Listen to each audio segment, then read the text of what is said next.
Welcome to let's crack. वैदिक सभ्यता के समाप्त होने के बाद वैदिक सभ्यता का एक इम्पोर्टेंट टॉपिक वैदिक साहित्य इस वीडियो में पढ़ेंगे। इस वीडियो में सिर्फ और सिर्फ वेद पढ़ेंगे क्योंकि वैदिक साहित्य में वेद सबसे इम्पोर्टेंट है। तो चलिए पढ़ते हैं वेद। वेद क्या है? ये बहुत ही इम्पोर्टेंट और इंटरेस्टिंग क्वेश्चन है। वेद कितने हैं? वेद है 4।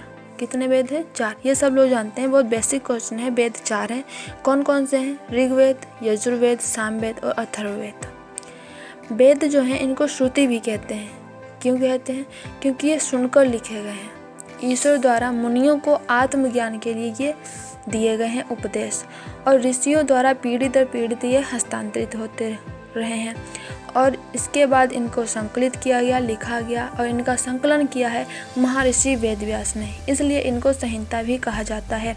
श्रुति भी वेद को कहते हैं, संहिता भी वेद को कहते हैं, और वेद के संकलन करता है महर्षि वेदव्यास।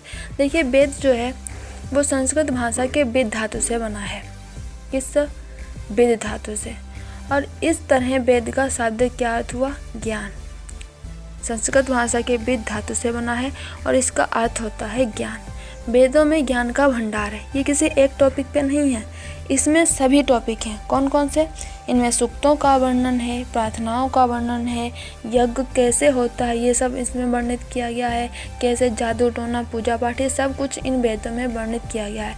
ऐसा कहा जाता है कि जो वेद हैं इन्हीं के जो है डिस्क्रिप्शन के लिए, प्रचार एवं प्रसार के लिए सभी जितने भी विश्व में धर्म हैं इन्होंने अपने अपने धर्म ग्रंथ बनाए, ऐसा कहा जाता है।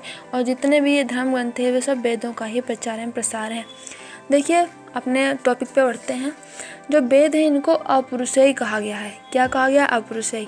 अपौरुषेय मतलब होता है जिसे कोई व्यक्ति ना कर सकता हो, मतलब जिसे सिर्फ और सिर्फ ईश्वर कर सकता हो। और वेद ऐसे ही हैं। वेदों को ईश्वर ने रचा है और लिखा गया है मुनियों और मनुष्यों द्वारा। मतलब ईश्वर के उपदेश को व्यक्तियों ने लिखा है, ना कि ये व्यक्तियों ने रचना करी है। ठीक है। नेक्स्ट टॉपिक है, वेदों को संरक्षित करने अथवा अच्छी तरह से समझने के लिए वेदों से ही वेदांगों का आविष्कार किया गया है। देखिए, जो वेद हैं प्रत्येक वेद का अपना एक अलग वेदांग है, मतलब कि प्रत्येक वेद का अपना एक अलग वर्जन है। जैसे कि यजुर्वेद का अपना एक उपवेद है जिसे कहते हैं धनुर्वेद। तो प्रत्येक वेद को अच्छी तरह से वर्णित करने के लिए एक उपवेद लिखा गया है, जो कि हम आगे पढ़ेंगे। आगे कहा गया है विश्व में शब्द प्रयोग की 3 शैलियाँ होती हैं। इसका मतलब जब हम अपनी कोई बात कहते हैं वो हम 3 शैलियों में कहते हैं। कौन कौन सी शैलियों में?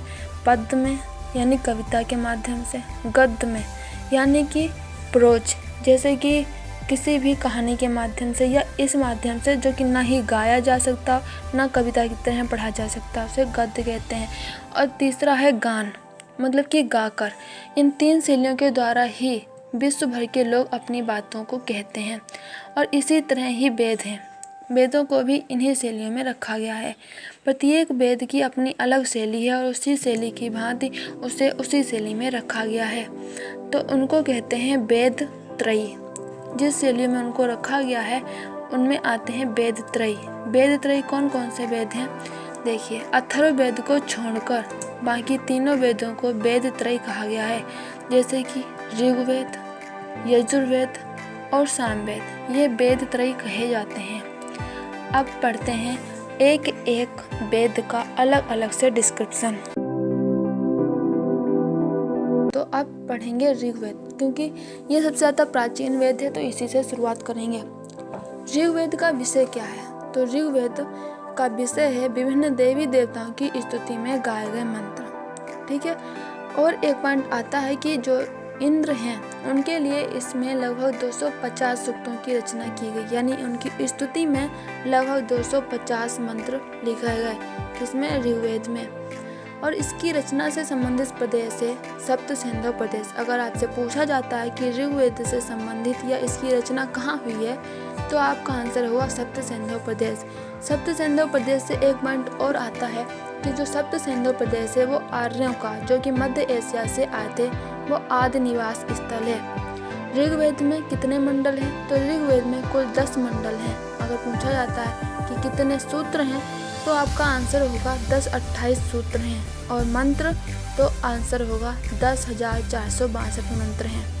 ऋग्वेद के तीसरे मंडल से गायत्री मंत्र लिया गया है। अगर पूछा जाता है कि तीसरे मंडल के रचनाकार कौन है तो वह हैं विश्वामित्र जी। ठीक है, नेक्स्ट पॉइंट है ऋग्वेद के दूसरे से लेकर 7वें मंडल को प्राचीन मंडल माना जाता है। इसके अलावा दूसरे से लेकर 7वें मंडल को गोत्र मंडल भी कहा जाता है। ऐसा क्यों? तो ऐसा माना जाता है कि जो गोत्र मंडल यानी दूसरे से लेकर 7वें मंडल को किसी गोत्र से संबंधित ऋषि के परिवार ने की थी। मैंने आपको पहले ही कहा है कि किसी भी वेद की रचना एक व्यक्ति ने नहीं की है, वो अन्य ऋषियों द्वारा अन्य टाइम पे की गई है। नेक्स्ट पॉइंट है आयुर्वेद ऋग्वेद का उपवेद है। देखिए, प्रत्येक वेद की अच्छी तरह से व्याख्या करने के लिए एक उपवेद की रचना करी गई है। उपवेद मतलब उससे संबंधित ही उसमें व्याख्या की गई है। ऋग्वेद का उपवेद है आयुर्वेद। ठीक है, नेक्स्ट पॉइंट है ऋग्वेद की सबसे पवित्र नदी सरस्वती नदी है। इसका मतलब ये है कि ऋग्वेद में गंगा को नहीं बल्कि सरस्वती नदी को सबसे ज़्यादा पवित्र माना गया है। जो गंगा की सहायक नदी काली नदी और सिंधु की सहायक नदी सतलज नदी के मध्य में बहती थी, लेकिन अब ये लुप्त हो चुकी है। नेक्स्ट पॉइंट है ऋग्वेद जो सबसे प्राचीन वेद है। ऋग्वेद जो है इसको सबसे प्राचीन वेद माना गया है। इसकी 30 हस्तलिपियाँ यूनेस्को के मेमोरी ऑफ वर्ल्ड रजिस्टर में संरक्षित करने के लिए 19 जून 2007 में शामिल की गई हैं। देखिए, विश्व में एक जगह से ही नहीं हर जगह से कोई ना कोई विरासत मिली है जो मानव सभ्यता की विरासत है।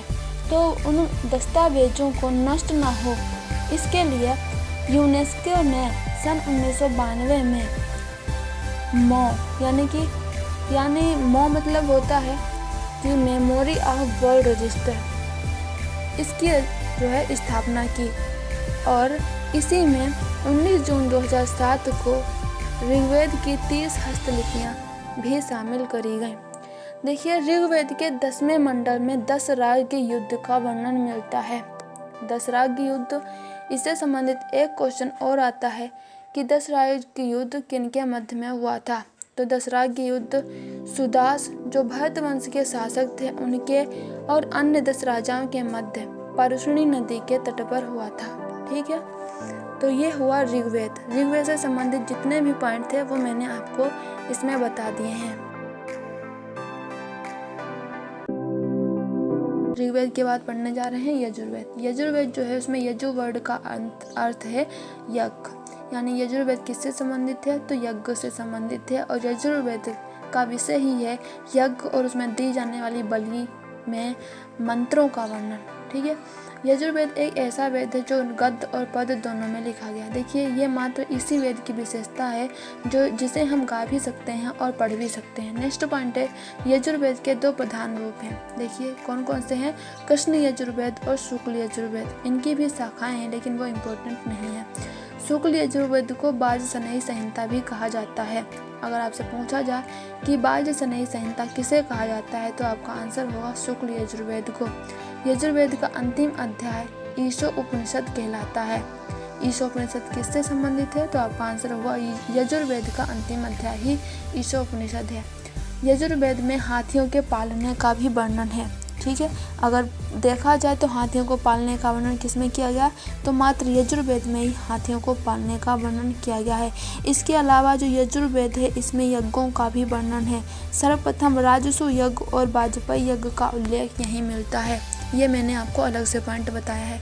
यजुर्वेद का जो उपवेद है उसको कहते हैं धनुर्वेद। देखिए, प्रत्येक वेद का अपना अलग उपवेद है। जैसे कि ऋग्वेद का उपवेद है आयुर्वेद, उसी तरह यजुर्वेद का उपवेद है धनुर्वेद।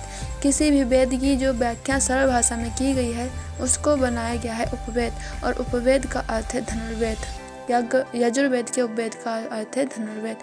जो यजुर्वेद का ऋत्विक है, मतलब कि यजुर्वेद में जो मंत्र हैं उनको गाने वाला, उसको कहते हैं अधर्यु। ठीक है, तो ये आप ध्यान रखिए कि यजुर्वेद के गाने वाले के मंत्र को क्या कहते हैं, उसे कहते हैं अधर्यु। तो इससे संबंधित मैंने आपको सभी पॉइंट बता दिए हैं और आई होप आपको समझ में भी आ गए होंगे और इससे कहीं भी क्वेश्चन अलग से नहीं आएगा।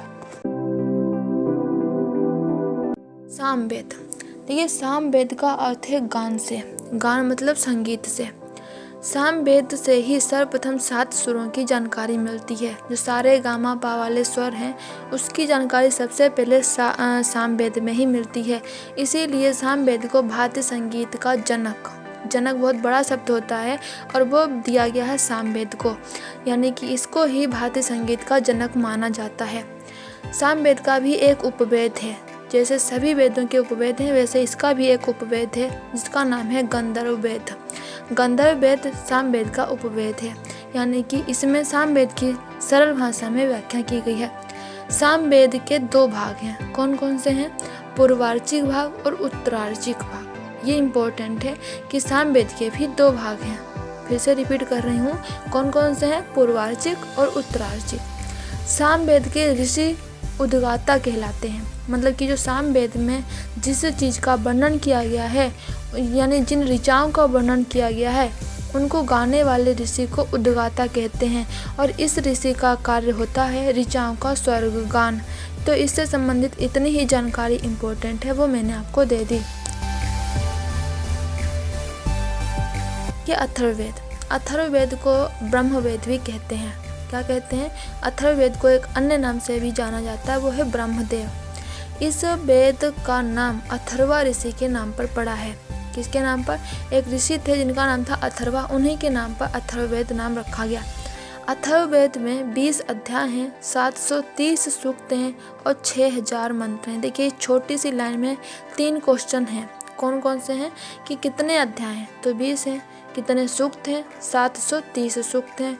और कितने मंत्र हैं? तो आपका आंसर है 6000 मंत्र। ठीक है। अगला पॉइंट है, इसमें वशीकरण, जादू टोना, भूत प्रेत और औषधियों से संबंधित मंत्रों का वर्णन है। देखिए अगर आपसे पूछा जाता है कि अथर्ववेद का विषय क्या है, तो इसमें वशीकरण, जादू टोना, भूत प्रेत, औषधियों से संबंधित मंत्रों का वर्णन है। यानी कि अगर आपको इन सब की जानकारी चाहिए तो आपको अथर्ववेद पढ़ना पड़ेगा भाई। ठीक है। अथर्ववेद में जो कुरु राजा हैं, कुरु के राजा परीक्षित हैं, उनका उल्लेख किया गया है। और जो कुरु राजा हैं वो ऐसे वैसे नहीं, इनको मृत्युलोक का देवता बताया गया है। क्या बताया गया है? मृत्युलोक का देवता। किसको बताया गया है? राजा परीक्षित को, जो कहाँ के राजा थे? कुरु के राजा थे। अथर्ववेद का भी उपवेद है जिसको कहते हैं शिल्पवेद। अथर्ववेद का उपवेद है, इसे क्या कहते हैं? शिल्पवेद। अथर्ववेद में काशी का उल्लेख मिलता है। अगर देखा जाए तो काशी का प्राचीनतम उल्लेख कहाँ मिलता है? अथर्ववेद में मिलता है। अथर्ववेद के मंत्र के उच्चारण करने वाले पुरोहित को ब्रह्म कहा जाता है, इसीलिए अथर्ववेद को ब्रह्मवेद भी कहा जाता है। अथर्ववेद में ही सभा और समिति को प्रजापति की 2 पुत्रियां कहा गया है। पिछली बार एग्जाम में भी ये क्वेश्चन आया था कि सभा और समिति को प्रजापति की 2 पुत्रियां किस वेद में कहा गया है? तो इसका आंसर है अथर्ववेद में। अथर्ववेद के अनुसार राजा को आय का 1/6 भाग मिलता था। ऐसा कहा गया है कि जो राजा होता था वो अपनी जनता को जो सुविधाएं देता था, यानी सुरक्षा देता था, उसके बदले में क्या लेता था? तो उसके बदले में 1/6 भाग भूमि का या राजस्व का लेता था। ठीक है। अब आपको समझ में आ गए हैं वेदों से संबंधित जितने भी पॉइंट थे वो मैंने आपको इस वीडियो में बता दिए हैं। अब इसके बाद आपको कहीं से भी वेद पढ़ने की ज़रूरत नहीं है, क्योंकि इसमें सारे पॉइंट्स हमने कवर कर लिए हैं। धन्यवाद।